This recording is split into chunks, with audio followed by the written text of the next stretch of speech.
Good morning, Ring Lardner. This is Mrs. Gourlay with the first of our March is Reading Month book talks.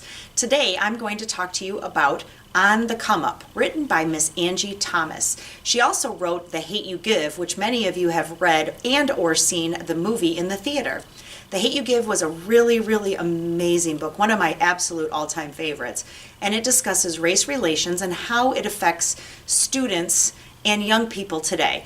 On the Come Up is also along those same lines. It describes the situation of our main character, who is Bree, or Brianna, but they call her Bree, or Lil Bit is her nickname. She is a African-American student from the projects who gets bused along with several of her friends to an affluent, more white school, for that school to be able to qualify for grant money. They need to have a certain number of minorities, and these kids being bused in takes care of that for them. She lives with her mom and her brother, and they are in a very unstable situation. They can't pay their rent, they don't have a whole lot of food, they don't have lights, they don't have heat in the winter, all those types of situations, because mom is struggling with a job, brother is struggling at a pizza place trying to help pay the bills with mom, and while she goes to school. She, however, Bree, is a rap or hip-hop artist like her father, who used to do that as well until he was killed in a gang-related shooting.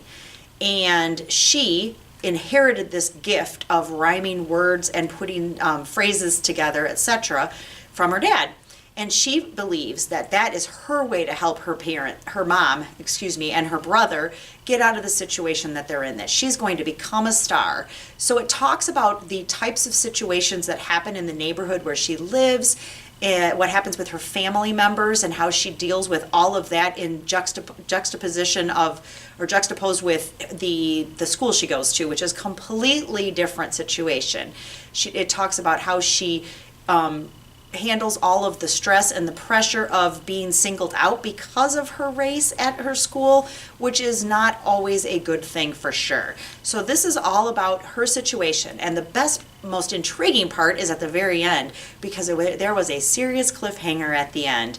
It leaves you wanting more, but expecting that there will be a second book in the Bree saga. So if you like The Hate U Give, or if you're looking for something new to read, I highly recommend On the Come Up by Angie Thomas, and it will be in the library soon.